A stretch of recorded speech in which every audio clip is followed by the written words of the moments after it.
اور جو لوگ یہ کرتے ہیں وہ دائرہ اسلام سے خارج ہو جاتے ہیں، اور جن لوگوں کے اوپر یہ معاملہ ہوتا ہے جو خود کرتے نہیں ہیں اور اللہ تعالیٰ کی اطاعت کرنے کی کوشش کرتے ہیں، ان کے لیے یہ آزمائش ہوتی ہے۔ تو یہ ایک حقیقت ہے کہ جادو کے ذریعے سے نقصان پہنچ سکتا ہے، لیکن وہ نقصان بھی اسی کو پہنچتا ہے کہ جہاں پر اللہ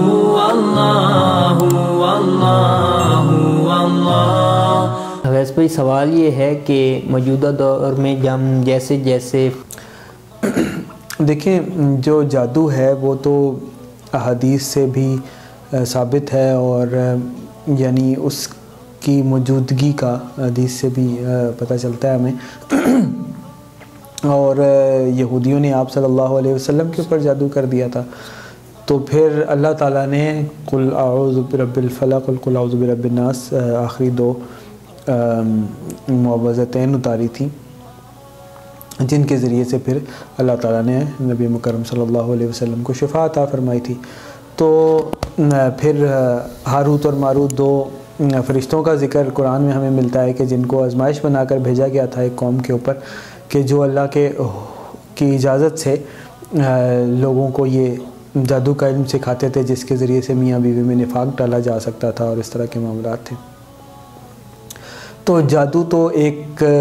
آزمائش کی فارم میں اللہ تعالیٰ کی طرف سے ایک آزمائش کی صورت میں موجود ہے، اور جو لوگ یہ کرتے ہیں وہ دائرہ اسلام سے خارج ہو جاتے ہیں، اور جن لوگوں کے اوپر یہ معاملہ ہوتا ہے جو خود کرتے نہیں ہیں اور اللہ تعالیٰ کی اطاعت کرنے کی کوشش کرتے ہیں، ان کے لیے یہ آزمائش ہوتی ہے۔ تو یہ ایک حقیقت ہے کہ جادو کے ذریعے سے نقصان پہنچ سکتا ہے، لیکن وہ نقصان بھی اسی کو پہنچتا ہے کہ جہاں پر یعنی کہ ایک اللہ تعالیٰ کی طرف سے ڈھیل دی جائے کرنے والے کو، تو جہاں اللہ کی رضا ہوگی وہاں پر جادو کوئی اثر نہیں کر سکے گا۔ تو ان چیزوں سے نقصان تو پہنچ سکتا ہے، لیکن ان کے بارے میں زیادہ سوچنا نہیں ہے۔ جس طرح سے ایک فزیکل کوئی بیماری ہوتی ہے تو اس کی ایک فزیکل دوا بھی ہوتی ہے، آپ لیتے ہیں تو اللہ تعالیٰ آپ کو شفا عطا کرتا ہے، لیکن اللہ تعالیٰ نے یہ جادو کا معاملہ پوشیدہ رکھا ہے۔ نہ آپ کو یہ پتہ چلتا ہے کہ کس نے آپ پہ کیا، نہ آپ کو یہ پتہ چلتا ہے کہ جادو ہے بھی یا نہیں، اور نہ آپ کو یہ پتہ چلتا ہے کہ آپ کو پر کیا اثرات ہیں، کیا چیزیں ہیں، اور آپ کو کنفرم بھی نہیں ہوتا کہ یہ جادو ہے، کوئی اثر ہے، کوئی اور بیماری ہے، یہ بھی نہیں کنفرم ہوتا۔ تو جس طرح جادو کے اثرات ہڈن ہیں اس کو کرنا، اور اس کے ساری وہ لاجسٹکس ہڈن ہیں، اسی طرح اس کا علاج والا معاملہ بھی وہ بھی ایک اسپریچول وے سے روحانی طریقے سے اللہ تعالیٰ کے جو بتائے ہوئے طریقے ہیں اسی کے مطابق ہوتا ہے، اور کرنا بھی اسی طریقے پہ چاہیے۔ اور اس کے لیے کسی کے پاس جانے کی، کسی سے دم درود کرانے کی، کوئی تعویذ لینے کی کوئی بالکل ضرورت نہیں ہے، کیونکہ زیادہ تر لوگ جو آپ کو ملیں گے وہ غلط چیز کی طرف گائیڈ کرنے والے ملیں گے، اور میرا بڑا ایکسپیرینس اس سینس میں رہا ہے کہ میں گزرا ہوں ان چیزوں سے، اور جہاں بھی گیا، جہاں بھی دیکھا، تو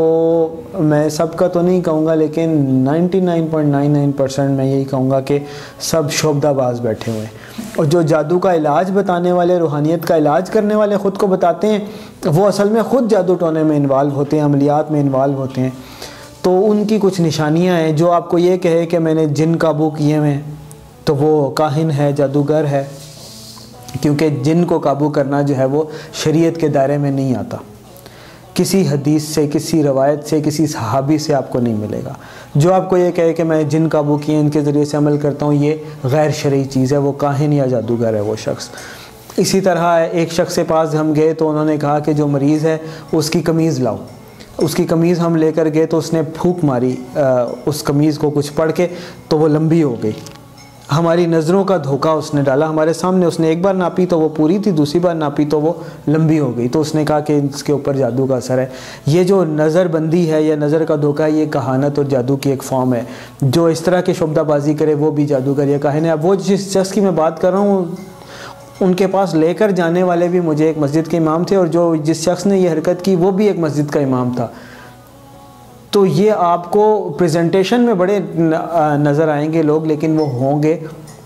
غلط لوگ ہیں، وہ شعبدے کرنے والے ہیں، اور وہ خود اکثر اس طرح کی چیزوں میں انوالو ہوتے ہیں، اور وہ انتظار میں ہوتے ہیں کہ کوئی ان کے پاس آئے اور وہ ان کو چکروں میں ڈال کر ان سے جو بھی فوائد ہیں وہ حاصل کر سکیں۔ تو اس کا پھر آج کے فتنے کے دور میں، جب کہ وہ کہتے ہیں نا کہ خدا بندہ یہ تیرے سادہ دل بندے کدھر جائیں، کہ درویشی بھی عیاری ہے، سلطانی بھی عیاری، تو آج کے دور میں تو ہر طرف عیاری ہے عیاری ہے، پھر کیا کریں؟ پھر صرف اس کی بات مانیں جو آپ کو وہ بات بتائے جو نبی مکرم صلی اللہ علیہ وسلم نے بتائی ہے، وہ بات بتائے جو صحابہ نے کی ہے، اس کے علاوہ ہر بات کو چھوڑ دیں۔ جو بعد میں جتنی چیزیں ڈیولپ ہوئی ہیں کہ جی لوگوں کا ایکسپیرینس ہے، اس وظیفے سے یہ ہوتا ہے، فلاں بزرگ نے کہا ہے کہ یہ پڑھنے سے یہ ہوتا ہے، ان سب چیزوں کو چھوڑ دیں۔ اگر وہ قرآن حدیث میں موجود ہے تو اس پہ عمل کریں، ورنہ بالکل اس کو ریجیکٹ کر دیں، اس سے بچیں۔